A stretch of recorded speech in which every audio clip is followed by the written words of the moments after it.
Well, welcome everyone for joining us. We're going to get started with a few organization updates just to let some other people join. But again, we're really happy that you all decided to join us here. And with that, I'm going to pass everyone off to Jen. Thank you. Thank you. Our big thing we have coming up, and I really want to um, stress this and hope that you're all able to um, join if you're able to, is registering for the 10th International Conference on Adolescents and Adults with FASD. It is a phenomenal lineup of speakers that we have, great opportunities for interaction, community building, a really good track for older adolescents and adults with FASD to join in on. Just a great joining of the community out in Seattle in April. And really hope that as many of you as possible can join us. This is the big FASD conference for the US that involves researchers, clinicians, people with FASD, families and caregivers, and we want to make sure that it's sustainable. We had the first year this conference ran, 60% of the individuals who attended were from Canada. Given the fact that relations are a little different currently, and I see a few of you smirking at that. We do not have as many Canadians joining us and people from other countries joining us for this conference. And for sustainability, we really do need to have as many people as possible join. So we just really encourage you to come if you can. We'd love to see you there. And it really is, like I said, a phenomenal program that's been lined up. I believe for parents and caregivers, there is a reduced rate. People with FASD are free. And again, hope to see you there. That's our big news and update. I would pencil in the dates, the September 27th through the 30th for Impact Week this year also. So if a trip all the way out to Seattle isn't going to work for you this year and you're on the East Coast and going to DC might be a little easier, or if timing just doesn't work out, we are working around FASD Awareness Day because we want to make sure that people are in their home communities for that. We're working around the European Conference on FASD because we want to make sure that people have an opportunity to attend that. So we're a little later in the month than we usually are for Impact Week. As a reminder, Impact Week, we are doing our level best to keep that a free event. So that as many people as possible can attend that. If you're interested or excited about what we have for programming for that event, please reach out. We'd love to talk about it, connect, and let you be a part of it too. Thank you, Jen. Really looking forward to that later in the year. Just want to also add for any affiliate organizations that we have joining us today, Emma Baldwin, our affiliate director, wanted us to let everyone know that there should be an affiliate task forces and coalitions work group starting up at some point this year. So if you're interested in coalition building, helping affiliate members come together with shared interest, make sure to connect with Emma. That's Baldwin at FASDunited.org with any more questions or any interest.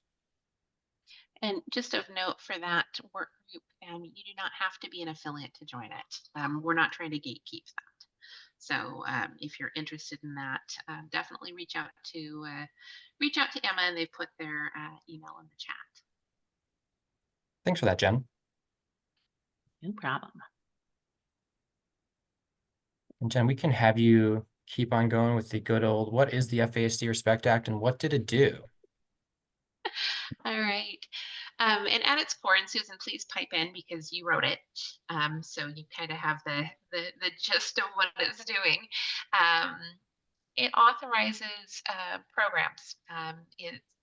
Programs and services for awareness, education, training, um, not just for prevention, but also for support for people with FASD.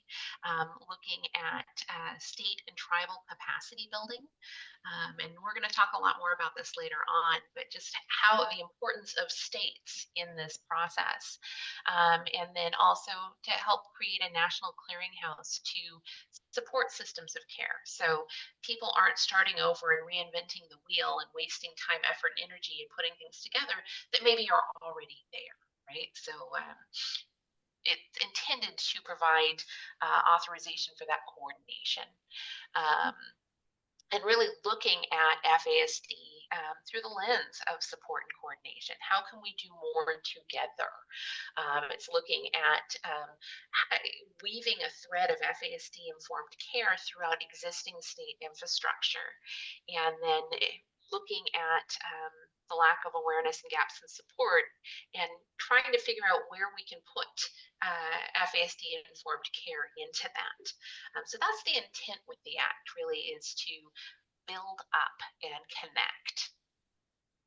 And Jen, you did a great job, and I just also want to do a shout out to the Florida Center. I thought in the roundup there was a good article by the Florida Center on what the Respect Act does, and I think a lot of that FASD informed care was an integral part. It was just like one sentence in the bill, but that really was intentional to have that in the new language in the authorization. So I think you covered it. Unless anybody has any questions at this point in the intent. Well, thank you, Jen and Susan. I'm without the faces of everyone who's joining here. So if anyone does have a question, please feel free to stop me and we can address there. It's obviously very important to understand what the Respect Act did, what it authorizes, and also how to communicate that with its intent. I think it's also important to understand what the passage of this bill did not do. It did not automatically implement these programs, and it will not automatically run itself. These programs that have been authorized don't automatically receive funding. And that's where the focus of our advocacy is going to shift now, to make sure that what has been created has follow through. And Chris, Barbara Hansen has a hand up. Absolutely. Thank you. Yeah. I have a question about what might be funded. And because California has our law, putting FASD under OHI, and we also have an education team that's trained to go out and train schools and anyone else, but particularly schools, about the IEP process and assessing and intervention. That's a structure. Is that enough of a structure? I mean, it has a legal basis, it has a training component, and the money I foresee would go towards paying for that training in the school districts in California. How does that land with this? I think that's Chris, a do you good want to take question, that, or? Yeah, it's going to depend. Lawyers always say it's going to depend. So the authorization has the Secretary of HHS make decisions as to what grants are going to go to states. And there's some language in there that says that it's suggestive language on what states need to do, and that's where the advisory committee and the I just had a senior moment there, Jen. What this State coordinator? the coordinator, yeah, that they have that, because it's to look at your all the various systems in your state and how FASD would fit into them and develop a plan. Now, you have done that remarkably well, I think, in the document that was prepared for your education piece. So you're really ahead of the game on that. So, but it's going to depend on what that request for proposal, when it comes out, what it's gonna look like. And that's Can going you to be think, different by state. It could be different. Really.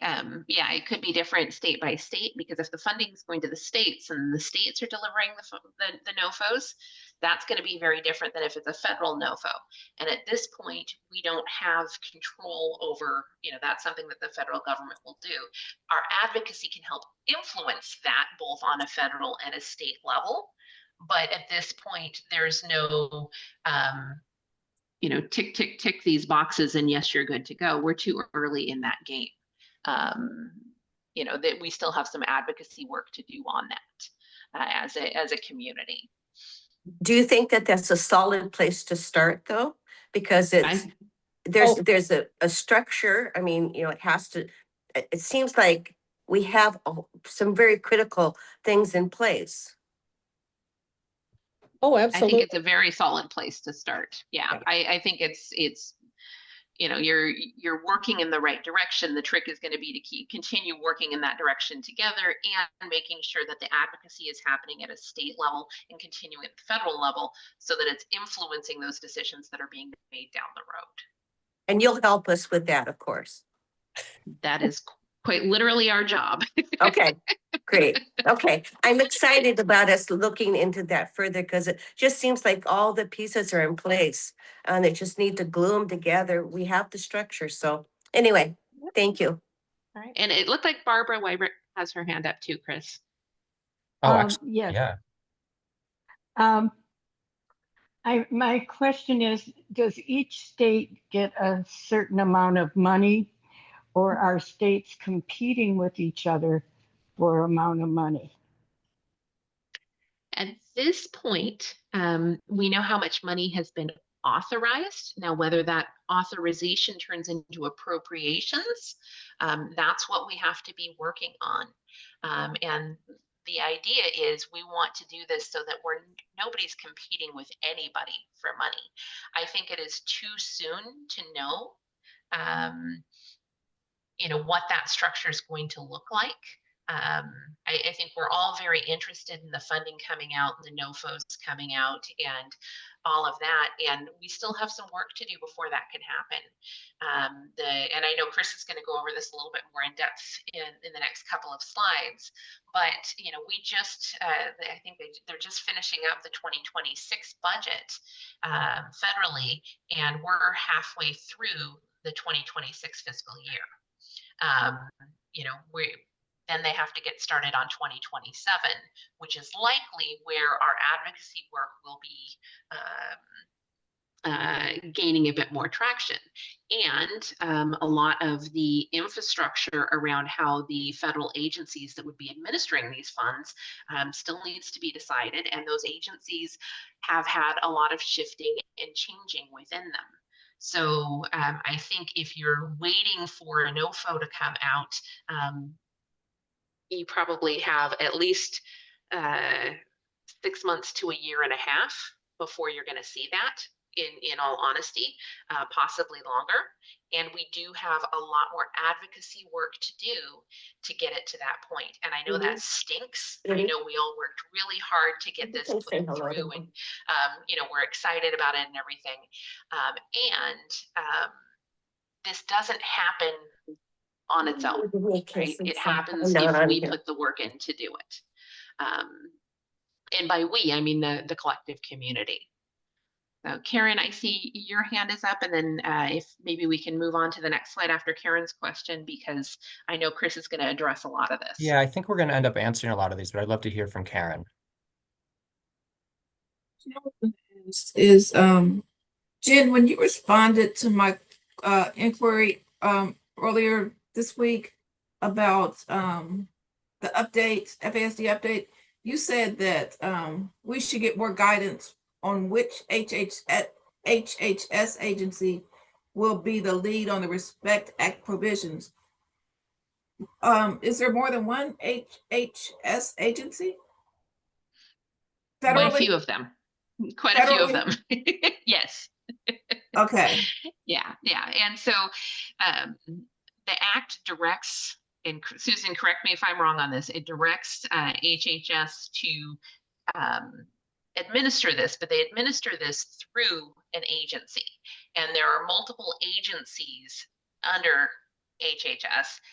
And we don't know yet, there's SAMHSA, there's Okay, that's what I was CDC, wondering. there's, Yeah, I was wondering if SAMHSA was included in that, because my agency depending is, on how their funding works, right? So, and again, there's a lot of flux in SAMHSA right now. There's a lot of flux in CDC, right? Like, we just don't know.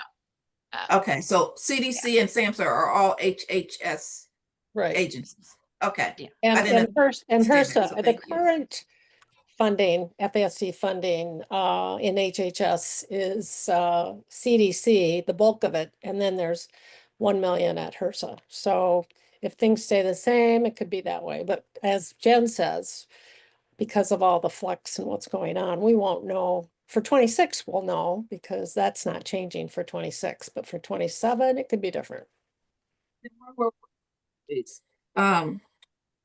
We've been working on like a mock application for the FASD Respect Act. And so on our committee, we have Department of Youth Services, we have the Department of Rehabilitation and Corrections, we have a couple of parents, we have the diagnostic clinics here in Ohio. We have the DODD, Department of Developmental Disabilities, and Ohio Department of Health. So from that, I took a poll and asked them what do they think their target population needs. So would I answer it like, would I do a wish list and say I asked for $2 million, right? Would they just say, you're not getting no $2 million, get out of here? Or would they tell me how much money I could get? And then we figure out what we could do with that amount of money? Yeah, it really depends on what the agency chooses to do. We don't have granular insight into that at the moment, unfortunately. I wish I did. It would make things a lot easier. But that is something that would be controlled and done through the agencies. And that's where, as we advocate with the agencies, it's going to become increasingly important. Okay. And I think Dan had a question. Yeah, Chris, is it okay if we, yeah. Let's absolutely take Dan's, and then I think again, I think a lot of these are going to be answered in the next few slides, but excited to hear from Dan, of course. Okay, thanks a lot, Chris. Just a quick question. Is there anything in the Respect Act and in the proposed appropriations around the development of, or the redevelopment, I should say, of state FASD coordinators or FASD state coordinators? Yeah, so that is in the same section actually as the FASD State Task Force or Advisory Committee. The language there says that the Secretary of the HHS may require states to have language for the State Advisory Task Force and for a state coordinator role. This can be, it's loose, right? So states are being encouraged to develop the language for the state coordinator role and the advisory task force, or have them implemented. So yes, Dan, absolutely that is in there. And Dan, to be Thanks a clear, lot. we wanted to be a lot more directive on that. Our original language request was saying should and must, not may, but may was what we were able to get past. Yeah. Yeah, And you know the drill. Yeah, if I had any advice for any of you or any of the states, because the intent really is for states to do this in a thoughtful, strategic manner and to really look at their systems of care across all silos and to determine what, we don't want just, one silo to get funding for training or for this or that. It really needs to look at where are the gaps and the weaknesses and what needs to happen, because that will inform Congress as to the need, will also inform your states as to the need. So you don't want to narrow your focus. You want to really be thoughtful. And this is, and I get back to, what I've said you don't know where you're going. If you don't know where you're going, any road will get you there. So it really needs to be a thoughtful process. And just very quickly, sorry, Chris, Tammy mentioned in the chat the rural health transformational grants. Those are open right now in many states. I highly recommend that if you have a state coalition or you have things available in your state involving telehealth or support for rural communities, that you look into those, because that is a pocket of funding that already exists that could be used for, it doesn't say FASD in it. Most of the funding that we find on a state and federal level isn't going to specifically say FASD, but FASD related initiatives could absolutely fit into those grants. Yeah. So I highly encourage you to take a look at those if you have any kind of coalition in your state, and see if you may have some projects that you want to do to kind of kick things off, get your seed money going. Maybe you already have some things that have been thought out that could be done in that space with that funding. Thanks, Jen. And Tammy, that's a great question. I think that's going to be a theme of state advocacy, finding where FASD fits in when FASD is not explicitly named.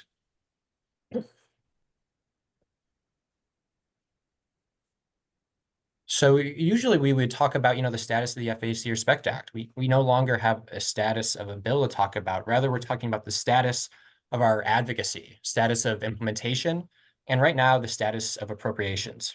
So when we talk about state advocacy and what we should be doing at this time, it's understanding state landscape, knowing what's happening in your state right now in FASD, so we can identify, again, where FASD fits in and may not be named and should be named, and it allows us to begin the conversation.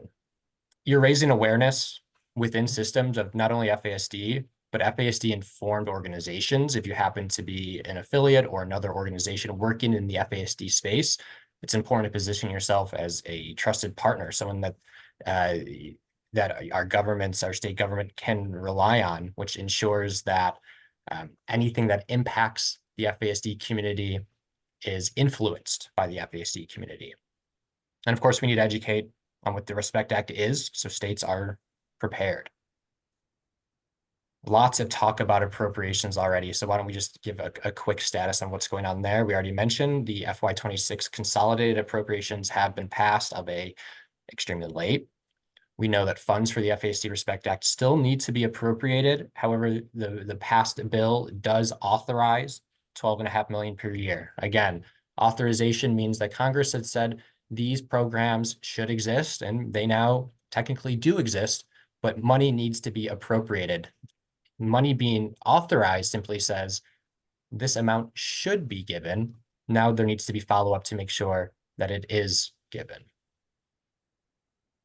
And I just want to, and I don't know if this is the place, Chris, maybe here is, that's why Impact Week is going to be really important. We're in the process now of making those requests to increase that 12.5 million. And when we first got in this, and a lot of you have been involved from the beginning, if you recall, the amount was over 100 million and it was a longer bill. And when when you do legislation, you don't have a lot of control. You need to do what you need to do to get it passed. And so we had to put a number in there, and the only number that they would go with was the current appropriation. So we're going to be asking for more money. And I don't know if you want to talk about any specifics on that. We were told when you have an authorization, a new authorization or reauthorization, that you need to do it incrementally every year. So we're going to be asking for 10 million each year for the next 5 years. And to me, it didn't sound like enough, but I think when you start to look at the whole big picture, that gives states to begin to plan and to provide that information, like I said before, to their legislatures as well as to Congress as to the need. And there will be so it'll be more of a planning kind of, and those states that are ahead, certainly, if they've got something that they can start on right away. But coming to Washington, D.C. in the end of September is going to be really key to get that message across.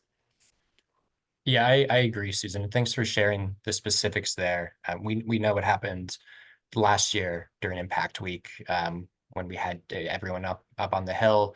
I think some of you were still in town for Hill Day when we got word that the bill passed. So we can make a real impact here with our advocacy throughout the year and then focused there here in person. Now, some of these notes might be, a little elementary considering we just went over this a little bit, but I just want to make some clarifications for anyone who may be confused. The way the bill is written, it does list FY26 through 30. However, as we know that the Respect Act passed at a strange time after the deadline for fiscal year 26 appropriations has passed. I think we all know what was going on with the continuing resolution. So we are now focused on appropriations for fiscal year 27. When we talk about these appropriations requests for incremental increases, we're talking about programmatic appropriations requests as opposed to community project funding, or something you may know as earmarks or pork barrel. Programmatic appropriations request means that we're requesting funding for a specific program that has authorization. So these are FASD Respect Act programs that have authorizations, as opposed to community project funding that is funding that would go to a specific organization or group to continue, sustain, or begin a new program in your state. While we do, of course, encourage all of you with the capacity to apply for that sort of congressionally directed funding, the programmatic appropriations that we are talking about would increase funding for the entirety of the FASD Respect Act programs, not a specific organization.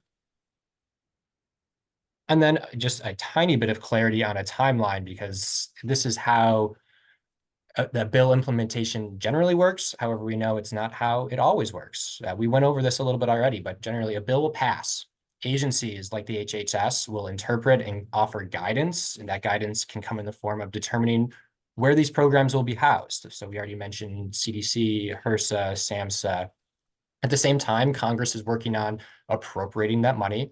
These two areas are pressure points for advocacy, and that is what we are currently working on now.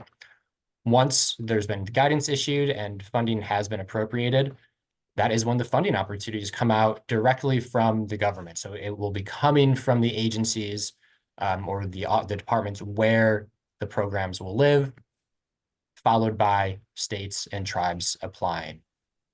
Annette, I saw you had your hand up. Did you want to offer anything before we move on? Oh, yes. I just want a clarification from Susan. So she says what we're doing now, we're asking to increase the appropriations from the current 12.5 million. Did you say we're going to ask for 10 million Correct. each? And okay, so like say year one, we'll ask for 10 million. Let's say we get it. So then we'll have 22.5 million appropriated. Then the next year, are we going to ask for an additional 10 million so that there will be 32.5 million? Okay. Yeah. I just want to make sure. I was hoping it wasn't just 10 million per, Yeah. Okay. So, No, the so each guidance year we we're going to got, come back and ask for another 10 million and another 10 million so that we finally build to a more reasonable allocation. Okay. Exactly. Thank Exactly. you. You're welcome. yeah, we would have asked for more than that, but the guidance we got from the staff on the appropriations committee is that they really don't look at anything more than that for healthcare related items. And the best way to get this passed and to go through is to show that level up piece. So that way, next time we need to get authorization, they can authorize at current appropriation levels. They will almost never authorize at higher levels than current appropriations, which is why we're at the 12.5 million, unfortunately. So that's where these appropriations are incredibly important, and building that up and working on that every single year to get that level up is going to be absolutely key.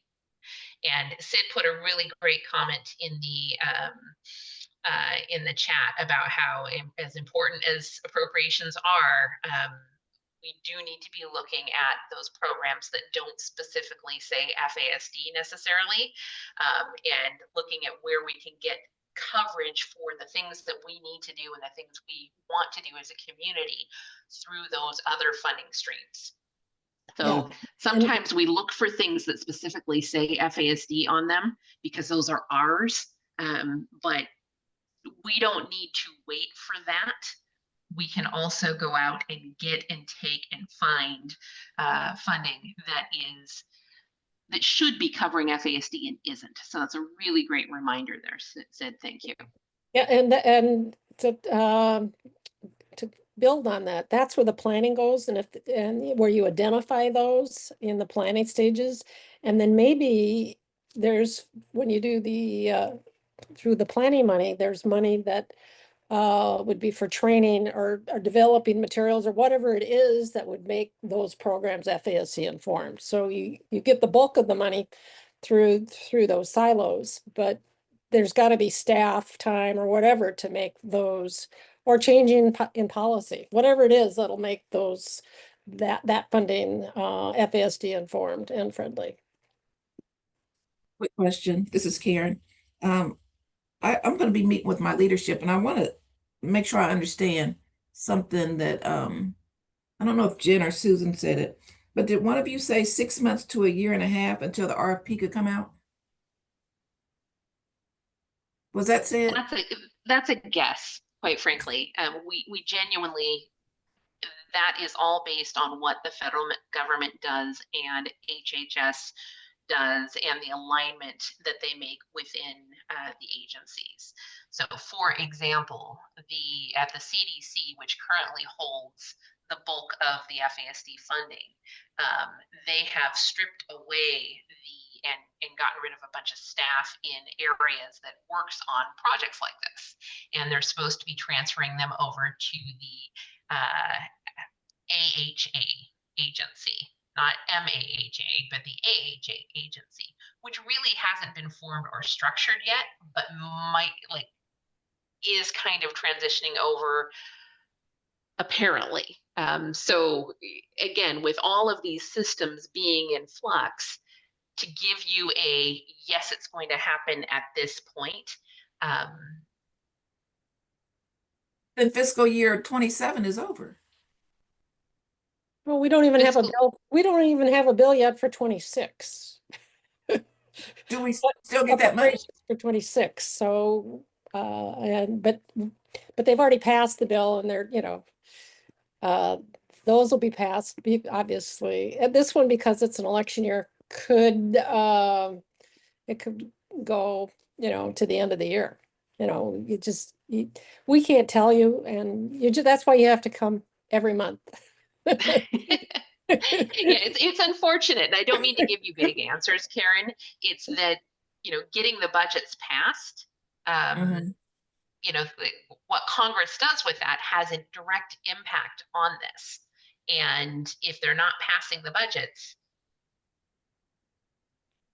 we don't have so my guess is 6 months to a year. It is literally, I don't see it happening before that. Mm-hmm. I would agree with that, Jen. Yeah. But I think the rural health transformation grants might be a good bridge funding piece to look at in the interim.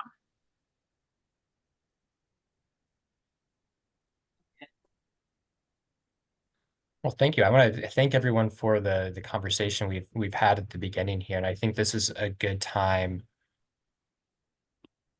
to move on over to our state advocacy implementation piece. And if I can get this to pause. I think what I'm going to do instead, since I'm having some trouble here, I'm just going to set this up and intro it now. What we're moving into now is a phase of advocacy that is, of course, focused in the states. We want to be able to offer you all actionable steps that you can all take right now, throughout the month, throughout the year, to keep moving us forward. Jen, I'm going to give you the opportunity if you want any other intro here, but we want to offer you guys a short little video just showing what's out there, what's possible, and the sort of impact that you can all make. Jen, is there anything else And you'd like to offer?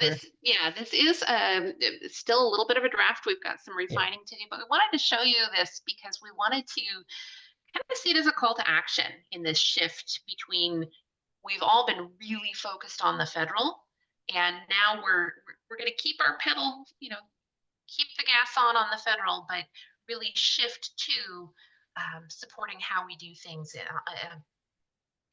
the states. So yeah, hopefully you can hear it okay. Put in the chat, of course, if you can't, because Zoom and videos is never a great combination.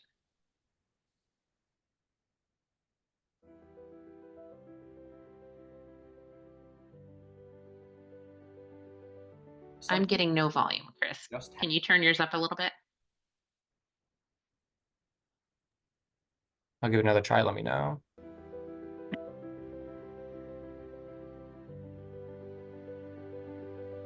Something historic just happened for the FASD community.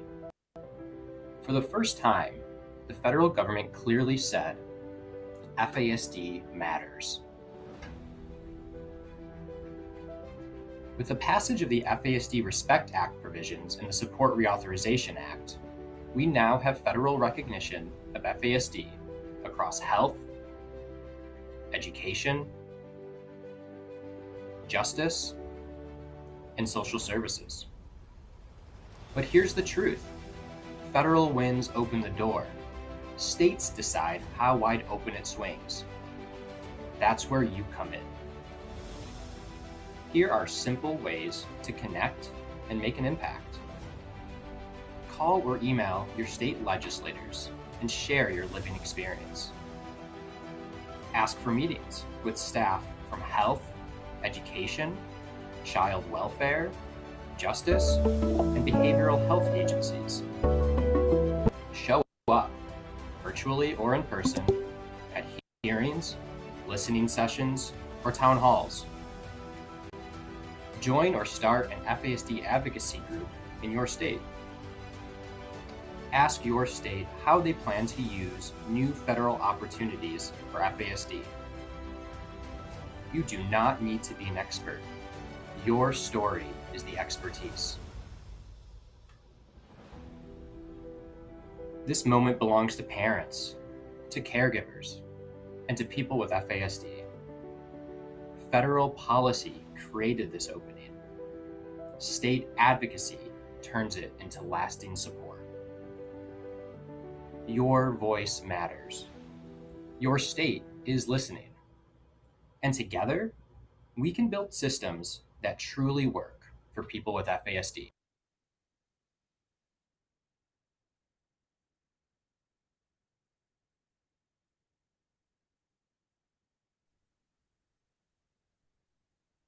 So Jen, can you let me know, were there massive issues with the audio and the video there? Were people able to get the gist of it? It seems like Barbara Ibrecht. Yeah, I think and we're going to send this out once it's completely finalized. But I think we want to start giving you some tools because all of you here are likely already interacting with your state, or hey, maybe you work for the state, right? But what we learned from working on passage of the FASD Respect Act is that one person can't do it alone.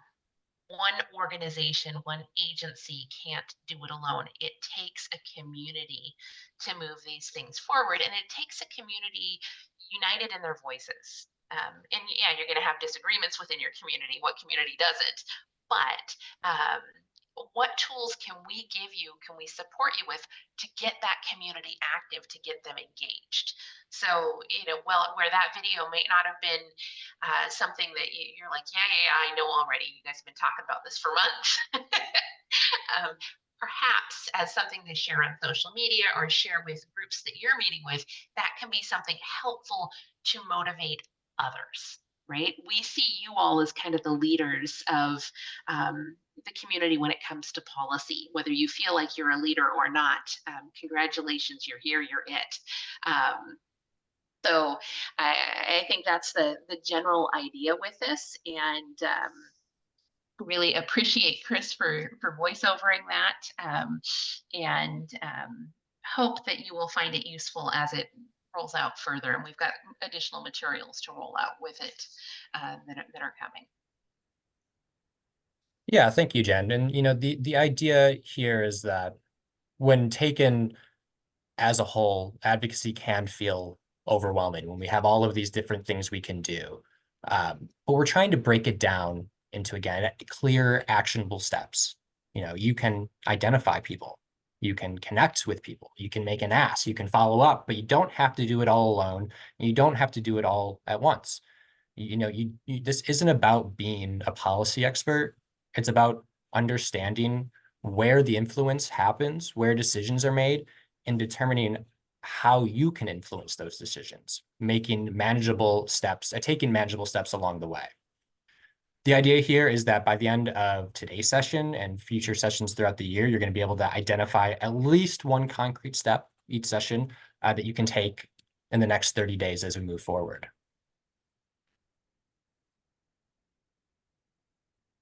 So the first step is one that, you're all familiar with. It's knowing and understanding the moment. It's knowing that federal advocacy opened the door. Policy created an opportunity for us. The recent federal recognition of FASD is incredibly important and signals legitimacy and renewed urgency. However, most of the services that it is aiming to strengthen, like Medicaid coverage, education, behavioral health services, and access, are actually controlled by the states. So it's the states that decide what happens next. State action will make it possible. This is a shift from advocating for awareness to advocating for action. Without the state level action, we know that change can stall. And this is something that, does happen. I'd love to take just a minute or two, and just a warning, we are forcing in some collaboration and coordination here. So if you feel like sharing, we would love to hear some thoughts. Can anyone think of a time when a federal law has passed, but changes were not implemented locally or at the state level? I can give a very, very broad example. I'd love to hear if anyone else has some thoughts, but if we think back to the 90s when the ADA passed, Americans with Disability Act passed, fantastic policy, right? Necessary, needed, has done a lot of good, continues to, but the buildings didn't, they didn't spawn wheelchair ramps. Curbs didn't automatically have curb cuts in them. These changes had to be literally created, built, implemented. Some of this was influenced by, boots on the ground advocacy.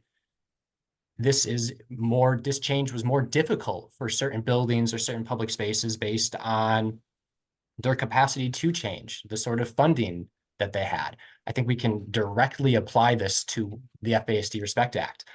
If we don't act on the state level, and if we don't advocate for appropriations, not only will there not be money to fulfill the promises of the FASD Respect Act, all of the programs are simply going to remain stagnant.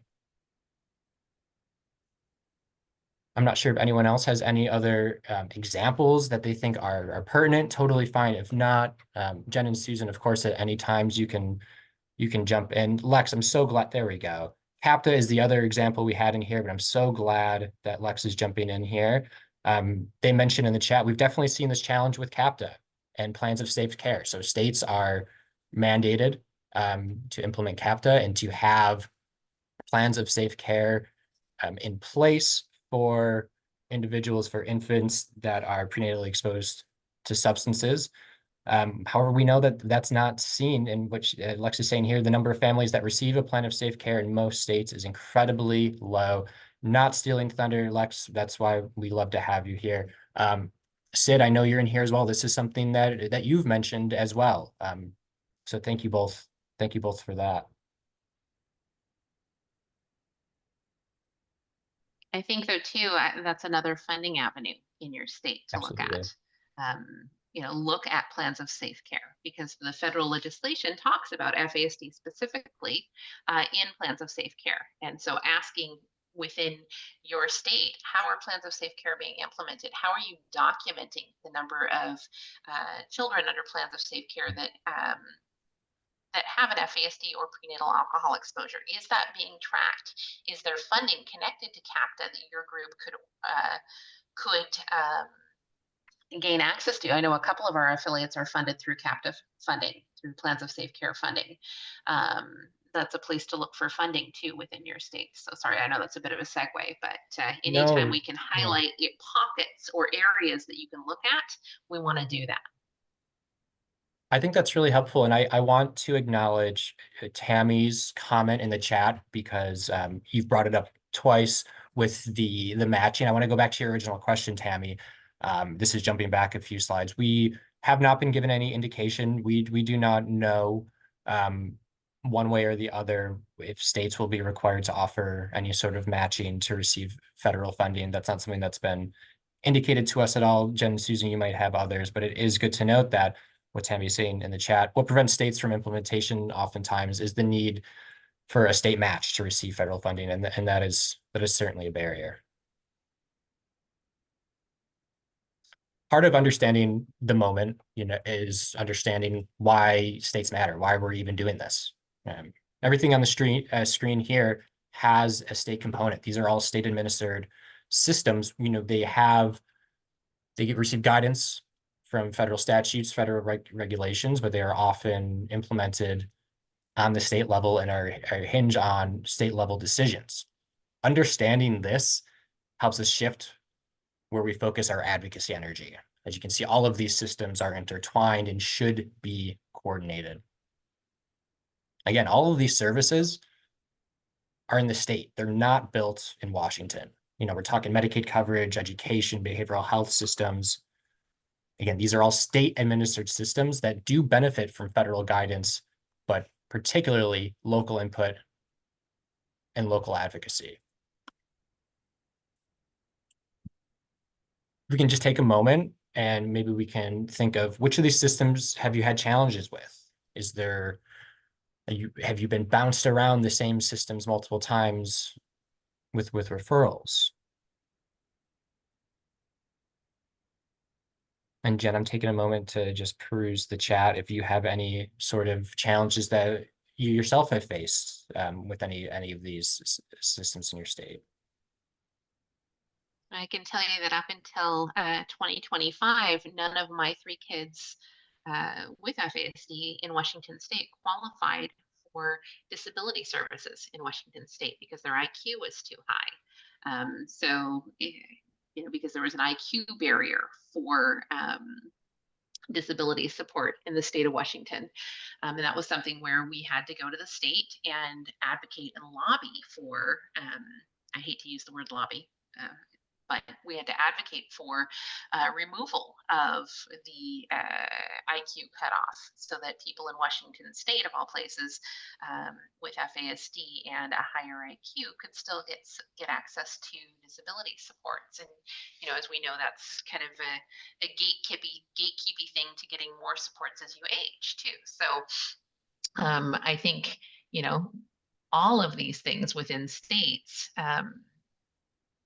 are areas that we do have challenges with and struggles with. And so getting involved and looking at each of those systems, and this is why it's great to have a community of people working with you, looking at those different areas, because one person doing this alone can be really hard. Now, if you are that one person, I encourage you not to be too discouraged because there are other people in other states doing the same thing. And I'm looking at you, Liz McHugh. As I say this, this is where we as a community working together can support each other and looking at those pockets. There's some questions in the chat around some other areas where there might be an opportunity to look at FASD, like Supreme Courts in each state receive money to improve child welfare systems. So looking at the state Supreme Court advisory committees on child welfare, these are great places to get involved if you can. And again, it's it's really hard for us to put out something that says, okay, here's a list of people to contact, because it really differs state by state. And that's why it's important for all of us to get to know our states and how our state infrastructure works and the agencies operating within our states and what they cover. And Karen, it looks like, has a question. Well, a comment regarding Chris's question is, in Ohio, the most receptive group of people is the child welfare system to FASD education and awareness. We're trying to perform some trainings with the parole system. It's like very, very difficult trying to get them to accept that they have these individuals within their systems. So we're working diligently to try to tailor our training toward them and let them know it's not extra work we're asking them to do, but just giving them information and awareness that would hopefully help them to get their parolee successfully off parole. But that's a harder partnership, is the justice system. And the easiest one for us child welfare has asked for trainings. We've done a curriculum on how they can follow through with identifying FASD and what agencies within the state will be able to help them to get the needs of the child met. But yeah, those two agencies stick out to me. Those two entities.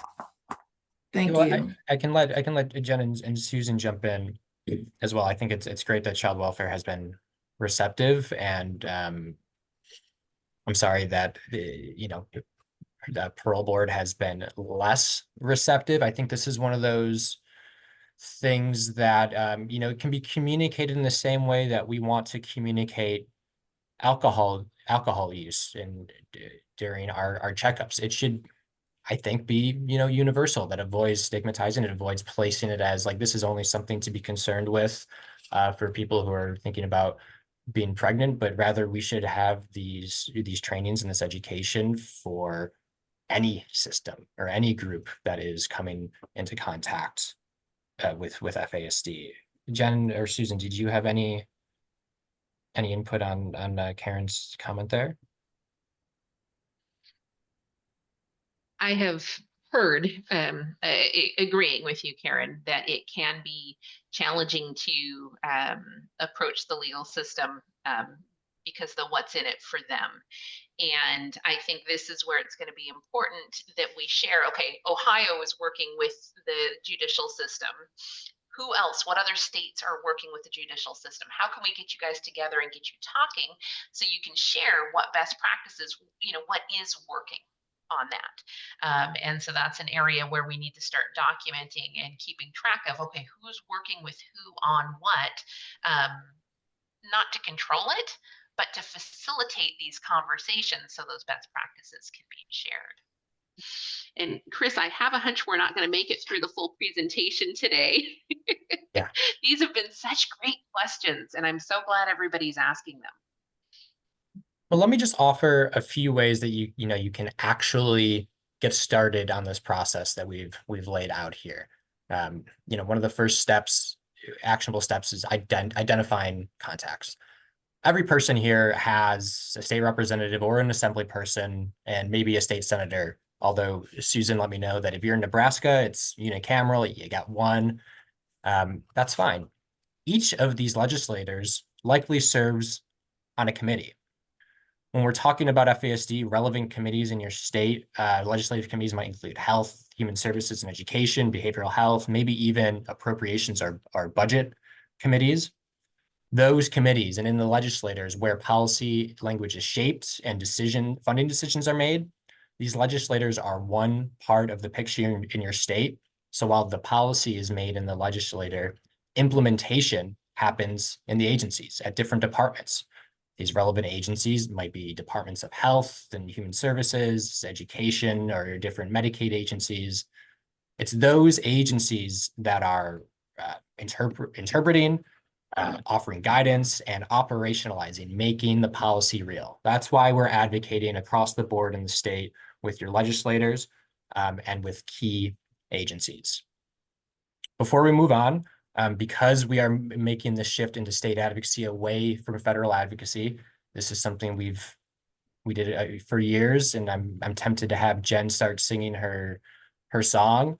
But if you're able to right now, I'm going to ask everyone to either use this QR code on their phone or go ahead and go to congress.gov, where you should be able to locate your state legislator's website. Maybe you already know your state legislator's website.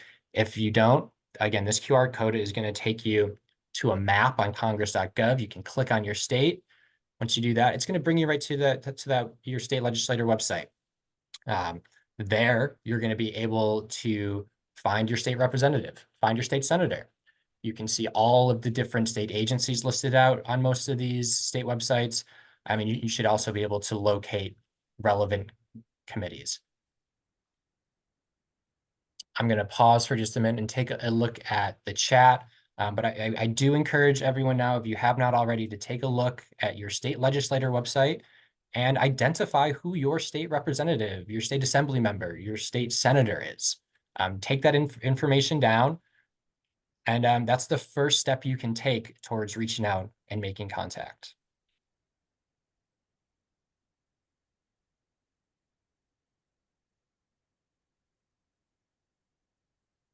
Once you've taken that step, you're able to connect. Your next step can be to connect. This is not something that requires any sort of expertise or experience. At bare minimum, staff is logging your constituent concern. It's saying that you called about FASD. And at most, you're educating someone on FASD who has never heard of FASD before. You can start as simple as you want, send an email introducing yourself. Again, this is either to a legislator or a state agency. You can request a short meeting. You can attend a town hall, a public event, or some sort of gathering organized by your representative and ask a question. I know there are advocates on this call who have done this. It's how a bill was introduced in the Texas legislature. A member of the Texas advocacy group attended a meeting maybe a year or 2 years ago. There was a staff member of a state legislator at that meeting. They brought this information to their boss and they helped introduce a bill. You never know what is going to happen. And, at the bare minimum, you're raising awareness, you're getting FASD out there, and you're making yourself and your FASD visible. It's important to remember that this conversation isn't about winning. It's about building a relationship and sustained presence. And I know we are at the time. The rest of the presentation is honestly just this slide. So if you have time, I'll ask you guys to stick with us very quickly as we talk about an effective story, framing your story. I'm sure all of you are practiced at this and have done this in your own advocacy. But if you haven't, it's important to know that these stories are powerful when they connect your living experience to a systems change. Start with who you are. Pair that with an identified systems gap or a gap in supports. And you're going to use that to inform an example of something you think needs to change. That's the formula. In my example, can say, I'm a school psychologist. I have been for about 10 years. I've experienced working with all sorts of children in schools. And what I've noticed is that there is no state level or statewide guidance on how to identify or refer individuals with FASD. I'm asking you to offer statewide guidance to educators and providers so we know exactly how we should be identifying and referring individuals to services. Keep it clear, focused, and actionable.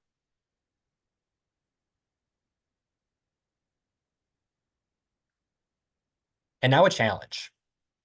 All of you have been doing work on this for years, and it's been tireless at times, but you can all see the good that can come from it. And I hope after this session, you can see how easy it is to take the first step and the supports that we are here to offer if you need help with that first step. But before you leave, if you're still on with us, again, thank you very much. I'm just asking you to write down, you know, in your notebook, wherever you keep notes, in your calendar, one thing that you think you can do in the next 30 days to take your first step. It could be finding a contact for your state legislator. It could be writing down which legislative committees you think are relevant, or writing down a list of state agencies so then you can go in and find contacts for them. It could be requesting a meeting. It could be sharing your story with a legislator. Whatever it is, make it something that you think is realistic and actionable that you can do in the next 30 days.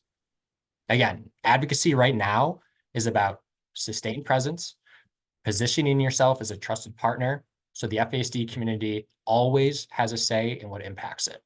Again, you're not being called to be a policy expert, and this certainly isn't about doing everything. It's about doing something and then continuing to do something. In closing, if there's one thing that we learned from advocacy for the FASD Respect Act, it's that this is a powerful movement that can get work done. And it's something that people want to join in and help when we give them the chance. So we ask everyone right now to start where you live, advocate where it counts, and begin by taking the first step in your states. And Chris, just a comment in the chat asking about, is the state advocacy toolkit a clickable link? Do we have a link for that we can throw in the chat?